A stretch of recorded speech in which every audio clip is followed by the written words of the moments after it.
Hey there, welcome to another edition of Mad Files. This might be the last Mad Files because the intent was to go from the beginning of this adventure to the present, and we're pretty much at the present. There's a lot to discuss, so we may break it into two, but we'll see.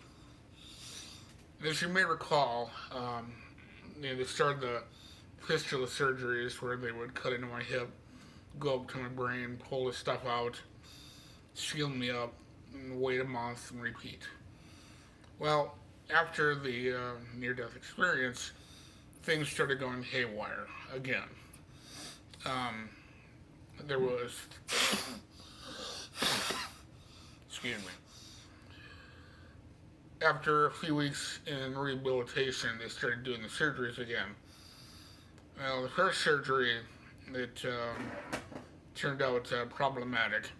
Forgive my cat, by the way. Anyway, um, there was it was just a routine surgery going in to my head through my hip to remove the fistulas.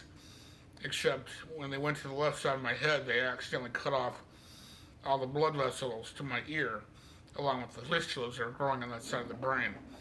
So when I woke up, my left ear was essentially dead. It was just gray and a lump piece of flesh. So it was expected that I was going to lose half my ear, but they applied a bunch of meds and creams and stuff to encourage the flesh to regrow itself, or the blood vessels to regrow itself so the ear would recover. Fortunately, it worked out pretty well because I was not supposed to have much of an ear at all. And so what they did is they took a skin graft off my chest and put it over the ear, and where they were expected to cut off over half the ear is only a small little chunk, as you can see right there. Right now there's only sutures that are just falling off. So I got a split ear, so I got like the I got the reverse spot going on. Woohoo! Live long and prosper, you know? Anyway, so got through that, and a lot better than we thought. Then there was the second surgery where the surgery itself went fine, except when I was in recovery and they were doing some stuff for me, I had a seizure. And I basically, as I was told, went like this.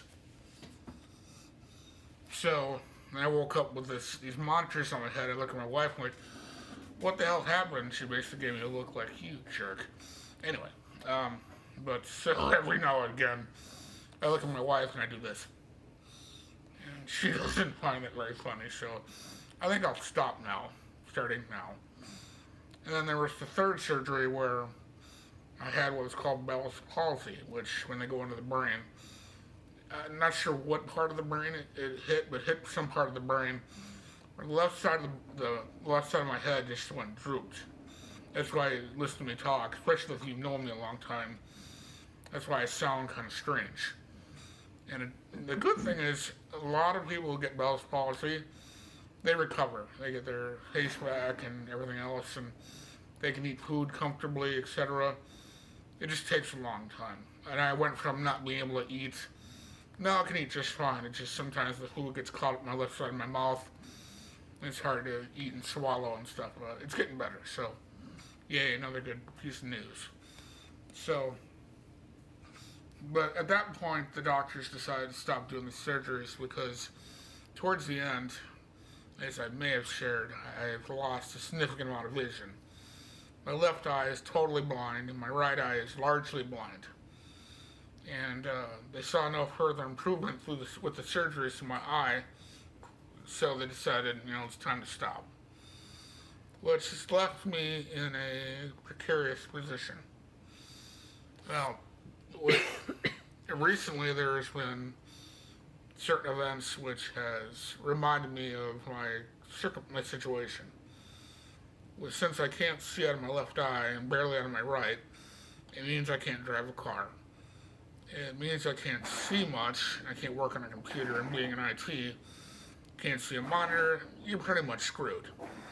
So, it has pushed me into I don't know, deep depression is sound, but I wake up a lot of days wondering what am I going to do for the rest of my life? Because I can't work, I can't do much. And, a typical man, he's got to be the provider. He's got to go out and accomplish things, and I can't. So it's made things really dark for me.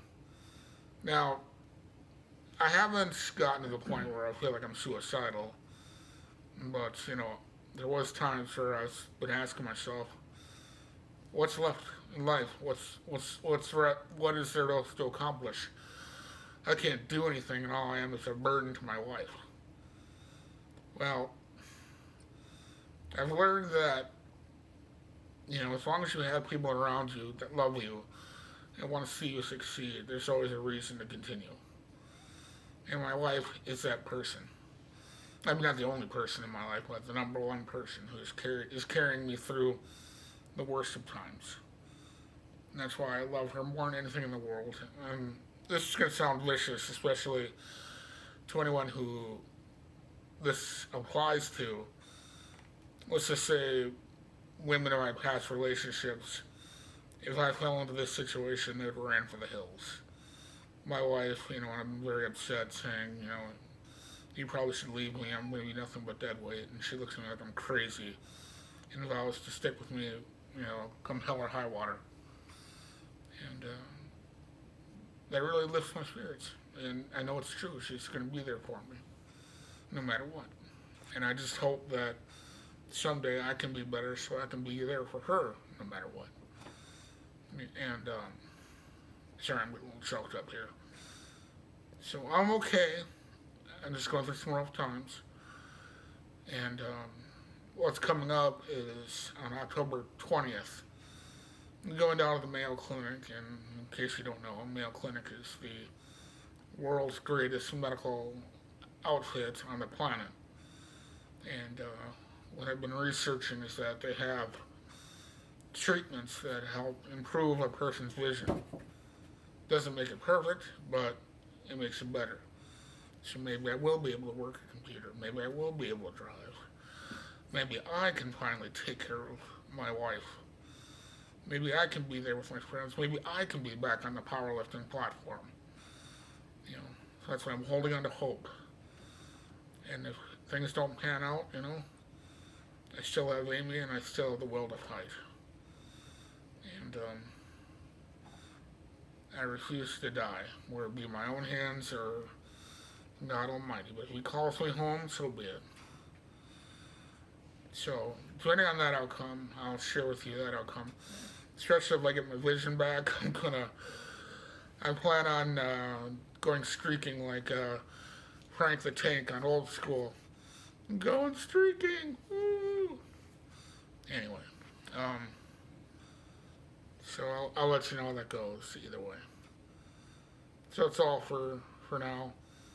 And thanks for your support, everyone. And I hope to bring better news later on. Thanks again. Good night.